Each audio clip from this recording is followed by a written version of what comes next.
ajaib dan berkuasa, berfirmanlah Tuhan, oleh kuasa Roh-Mu, hanya kepadamu Rohku berserah.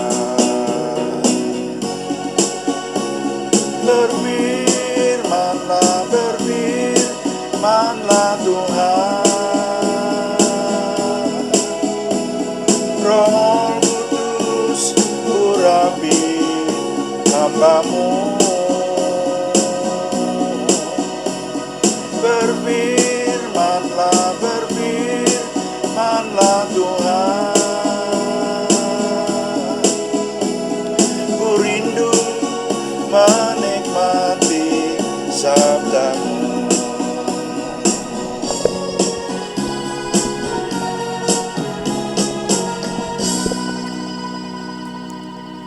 Bapa, kami mengucap syukur untuk malam hari ini. Tuhan memberkati doa malam yang kami persembahkan, dan semua yang kami persembahkan kami menyerahkan Tuhan berkati, menjadikan nama Tuhan dimuliakan dan kami semua diberkati. Terima kasih Bapa, dalam nama Tuhan Yesus Kristus kami berdoa. Amin. Selamat malam Bapak Ibu Saudara sekalian yang sudah bersama dengan kita di sini dalam doa malam hari ini. Doa malam melalui online ini diadakan secara iman Kristiani dengan dasar keyakinan kepada Tuhan Yesus Kristus, Yeshua HaMasyiah, Juru Selamat dunia, Imam Besar Agung kami. Dan firman Tuhan yang didokumentasikan dalam kitab suci Perjanjian Lama serta Perjanjian Baru menjadi pegangan kami, menjadi pegangan kita sekalian. Saudara sekalian, doa malam ditujukan untuk menjawab pertanyaan.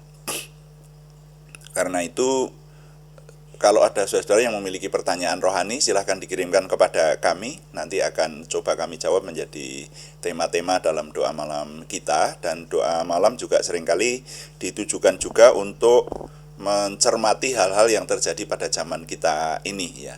Minggu yang lalu beberapa kali doa malam kita mencermati perang Hamas dan Israel. Ditinjau dari sisi firman Tuhan, kita sudah mencermatinya.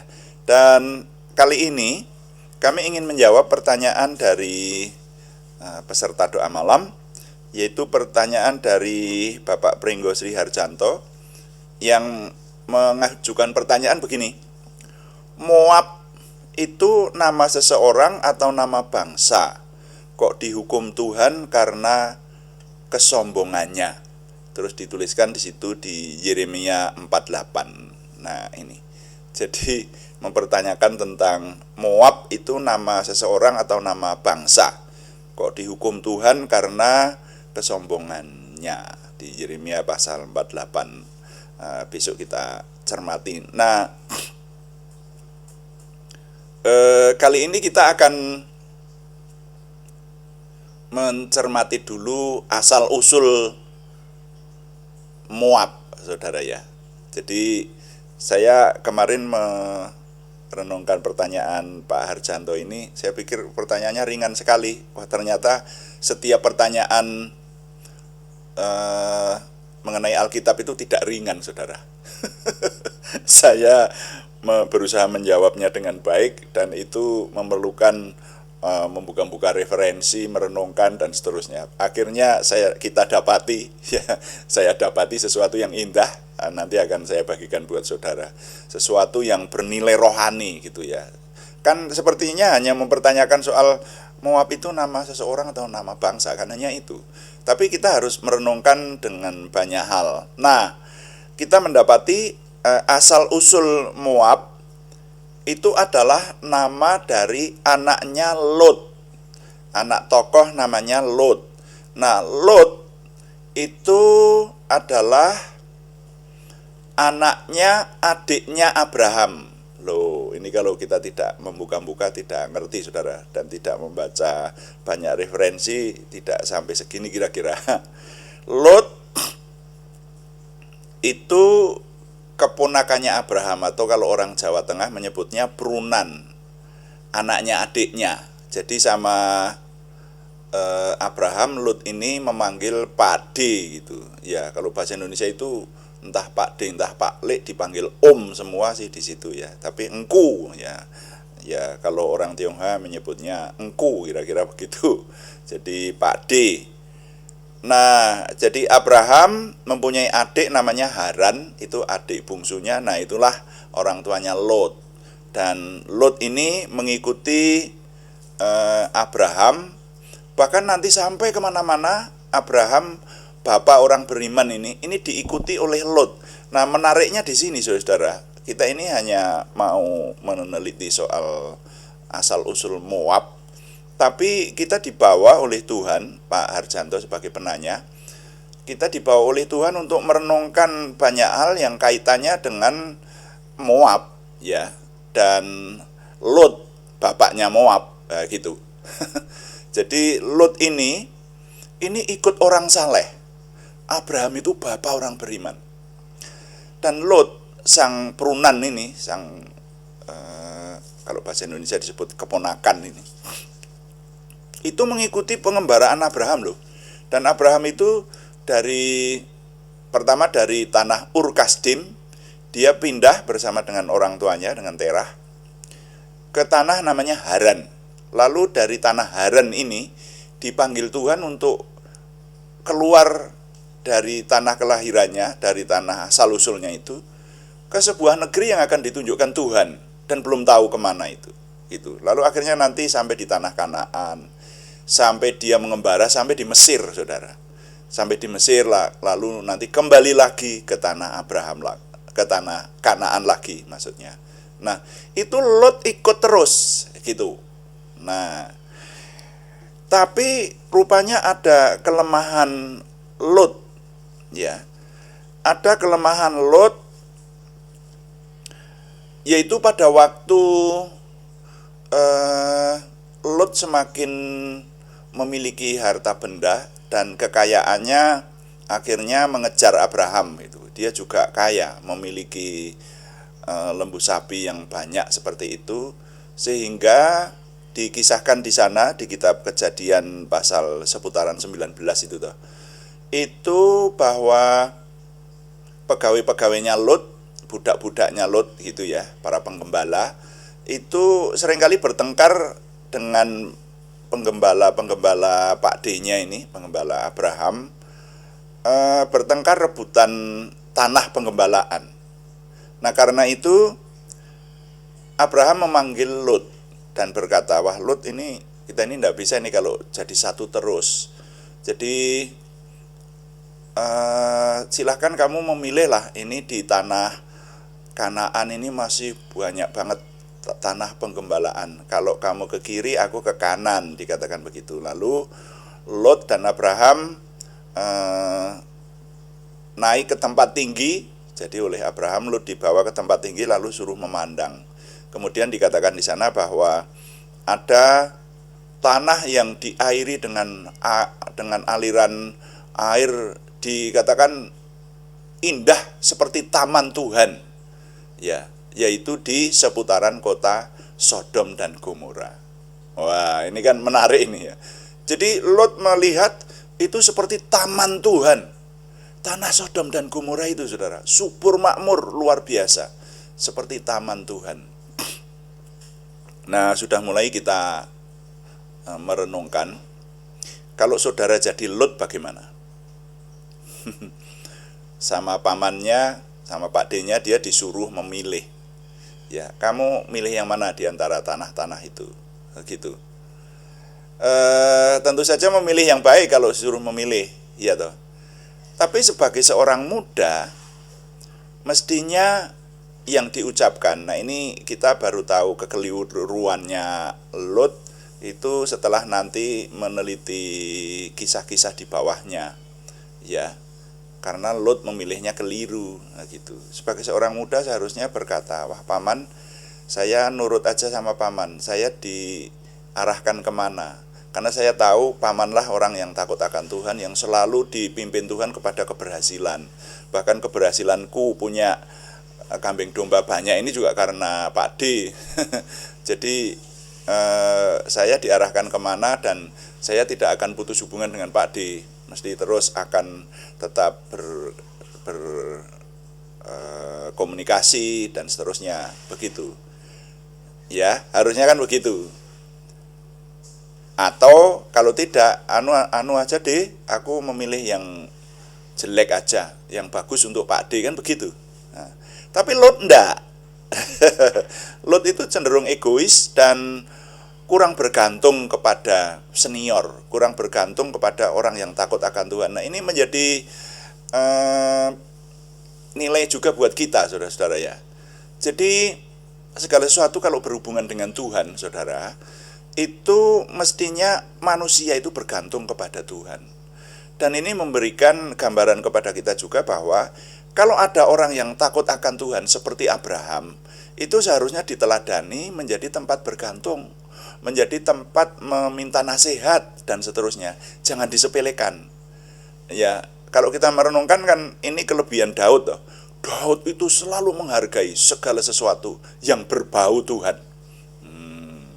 Kalau ada hamba Tuhan, ada orang yang sudah diurapi Tuhan, ada orang tua yang takut akan Tuhan, itu dia sangat menghormati. Walaupun orang tua itu menjahati Daud, iya kan? Ya, ayah mertuanya itu kan begitu. Tapi karena ayah mertuanya ini sudah diurapi oleh Tuhan menjadi raja, Daud sangat menghormati orang yang diurapi Tuhan itu. Nah, begitu, saudara ya. Ada banyak contoh di Alkitab. Hana ibunya Nabi Samuel itu, ya, itu dia menghormati Imam Eli, walaupun Imam Eli itu penuh keterbatasan, ada banyak kekurangan juga dari Imam Eli, tapi dihormati oleh Hana, dan Hana diberkati Tuhan menurunkan nabi besar Samuel, gitu. Nah, jadi tapi Lot enggak. Lot berkata, wah Pak D, ini yang di seputar Sodom Gomora ini, wah tanahnya bagus itu, seperti taman Tuhan, aku milih yang itu saja ya. Gitu. Abraham berkata, ya silahkan milih yang itu. Nah, gitu. Nah, nanti akan terbukti bahwa pilihannya Lot itu salah. Di situ dia nanti sempat beberapa kali menderita toh, dan ditolong oleh Abraham juga. Saudara mengikuti kisahnya Lot nanti sempat ditawan oleh sebuah kerajaan, ya, sempat menjadi tawanan. Yang membebaskan adalah Abraham dengan semua pegawainya melawan raja itu untuk membebaskan Lot, begitu. Lalu nanti menderita lagi, begitu. Yaitu tanah Sodom dan Gomora mau dilenyapkan oleh Tuhan. Dan penderitaan, kalau menurut saya kerugian yang paling besar itu Lot bergaul dengan orang-orang duniawi. Nah, itu loh. Jadi dia lepas dari keluarga yang takut akan Tuhan itu, dia lepas dari keluarganya Abraham, dan dia bergaul dengan orang-orang Sodom dan Gomora. Saudara tahu istilah sodomi? Sekarang ada istilah perbuatan kemesuman yang jahat yang disebut sodomi. Menurut firman Tuhan itu adalah dosa besar. Kenapa disebut sodomi? Karena itu banyak dilakukan oleh orang-orang dari kota Sodom. Itu kisahnya di situ, di Kejadian pasal 19 itu. Maka orang yang mencontoh kisahnya kemesuman yang luar biasa itu disebut sodomi, kan begitu. Nah, Lot bergaul di situ, maka sampai nanti anak-anaknya perempuan juga ikut rusak. Nah, ini loh yang nanti melahirkan Moab. Kita ikuti nanti ketika ada tiga atau dua malaikat Tuhan, ya, jadi lebih dari satu lah pokoknya. Ada malaikat Tuhan yang memberitahukan kepada Abraham bahwa Sodom dan Gomora mau ditunggang balikkan. Lalu Abraham berdoa. Nah, ini Lot tertolong karena doa syafaatnya Abraham lagi, ya, supaya Lot ditolong oleh Tuhan. Dia berdialog dengan malaikat itu tuh, menawar supaya Sodom dan Gomora diselamatkan. Tapi akhirnya malaikat itu pergi ke tempatnya Lot dan menolong Lot supaya keluar dari kota Sodom dan Gomora. Nah, ini saudara ya. Singkat cerita, maka Sodom dan Gomora ditunggang balikkan oleh Tuhan, dibakar dengan api dan belirang seperti itu. Dan Lot hanya memandang, bahkan istrinya saja ikut terbakar, ikut menjadi tugu garam, diceritakan seperti itu. Nah, lalu sekarang Lot hidup dengan kedua anaknya perempuan yang dia rupanya hidup di dalam gua, Seperti itu. Di tafsiran saya seperti itu sih. Nah, ini yang kemudian Lot dan kedua anaknya perempuan mengikuti akhlak orang Sodom dan Gomora. Anak-anaknya perempuan ini sempat punya calon suami. Jadi cara berpacaran anaknya perempuan ini pasti mengikuti cara-cara duniawi. Sudah pasti itu. Itu saya menafsirkan seperti itu. Karena anaknya perempuan ini nanti membuat rekayasa perkawinan dengan ayahnya. Ini kan perkawinan yang rusak, saudara ya. Karena kedua anaknya perempuan itu berkata, wah nanti kita nggak punya keturunan, nanti keturunan ayah kita habis sudah, seperti itu. Lalu membuat rekayasa. Nah, kita baca, sekarang kita membaca kitab suci. Sejak tadi belum membaca. Kita baca Pak Harjanto, Kejadian pasal 19 ayat 30 sampai 38. Saya baca untuk Anda ya. Pergilah Lot dari Zoar dan ia menetap bersama-sama dengan kedua anaknya perempuan di pegunungan. Sebab ia tidak berani tinggal di Zoar. Maka diamlah ia dalam suatu gua. Diamlah dalam suatu gua beserta kedua anaknya. Anak perempuannya itu rupanya. Ayat 31. Kata kakaknya kepada adiknya, ayah kita telah tua dan tidak ada laki-laki di negeri ini yang dapat menghampiri kita seperti kebiasaan seluruh bumi. Marilah kita beri ayah kita minum anggur, lalu kita tidur dengan dia supaya kita menyambung keturunan dari ayah kita. Pada malam itu mereka memberi ayah mereka minum anggur, lalu masuklah yang lebih tua untuk tidur dengan ayahnya. Dan ayahnya itu tidak mengetahui ketika anaknya itu tidur dan ketika ia bangun. Keesokan harinya berkatalah kakaknya kepada adiknya, tadi malam aku telah tidur dengan ayah. Baiklah, malam ini juga kita beri dia minum anggur. Masuklah engkau untuk tidur dengan dia, supaya kita menyambung keturunan dari ayah kita. Demikianlah juga pada malam itu mereka memberi ayah mereka minum anggur, lalu bangunlah yang lebih muda untuk tidur dengan ayahnya. Dan ayahnya itu tidak mengetahui ketika anaknya itu tidur dan ketika ia bangun. Lalu mengandunglah kedua anak Lot itu dari ayah mereka. Wah, ini.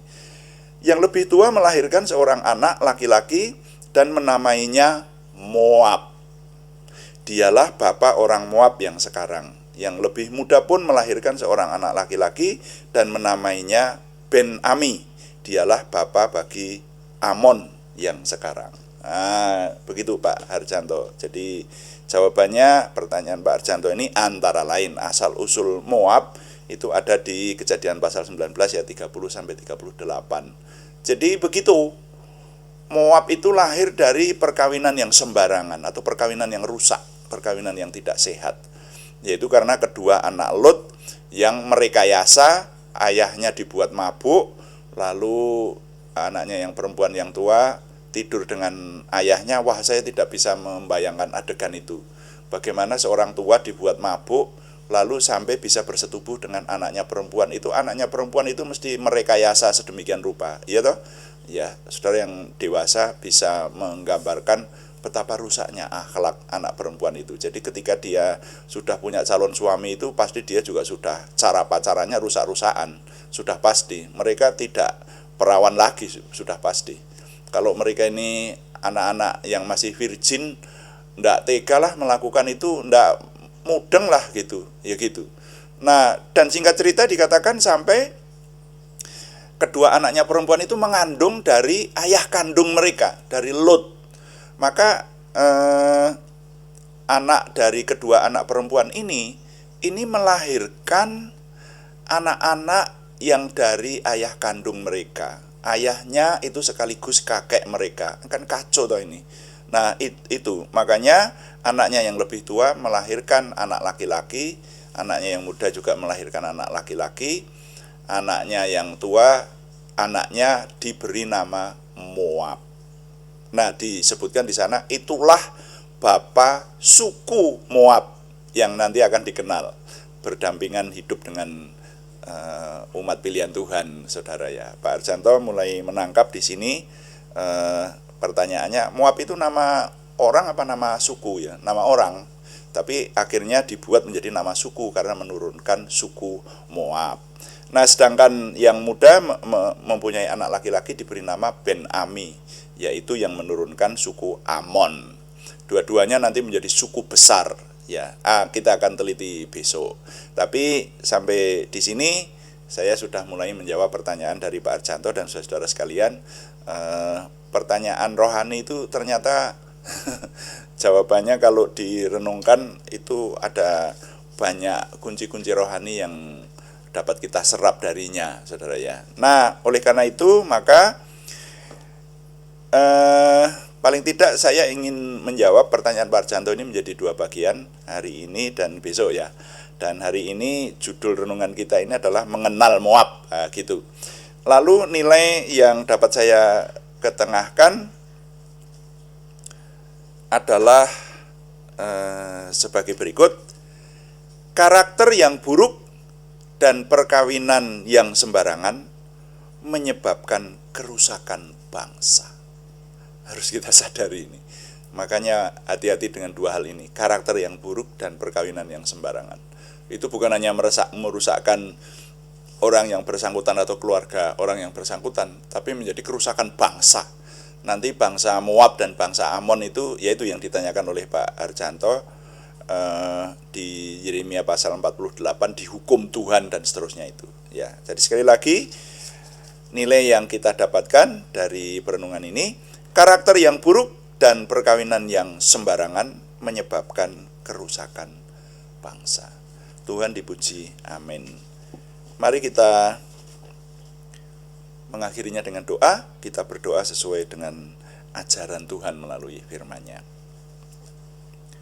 Bapa kami yang di surga, dikuduskanlah namamu, datanglah kerajaan-Mu. Jadilah kehendak-Mu di bumi seperti di surga. Berikanlah kami pada hari ini makanan kami yang secukupnya, dan ampunilah kami akan kesalahan kami, seperti kami juga mengampuni orang yang bersalah kepada kami. Dan janganlah membawa kami ke dalam pencobaan, tetapi lepaskanlah kami daripada yang jahat. Karena Engkaulah yang mempunyai kerajaan dan kuasa dan kemuliaan sampai selama-lamanya. Dalam nama Tuhan Yesus Kristus kami berdoa. Amin. Demikian doa malam hari ini. Kami selalu mengingatkan bahwa doa malam dilaksanakan setiap jam 6 malam atau jam 18 waktu Indonesia Barat. Ya, dan ada juga doa pagi diadakan setiap hari Senin sampai Sabtu.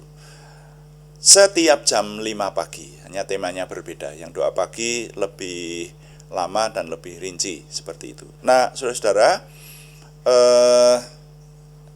terima kasih kepada saudara yang setia mengikuti dan mendukung, sudah mengirimkan dukungan kepada kami. Kami tetap mengharapkan dukungan Anda, setidaknya dukungan doa. Juga terima kasih yang belum berikan subscribe, berkenan berikan subscribe, like, komen, dan share, sehingga lebih banyak lagi yang diberkati bersama dengan kita. Selamat malam, Tuhan memberkati. Amin.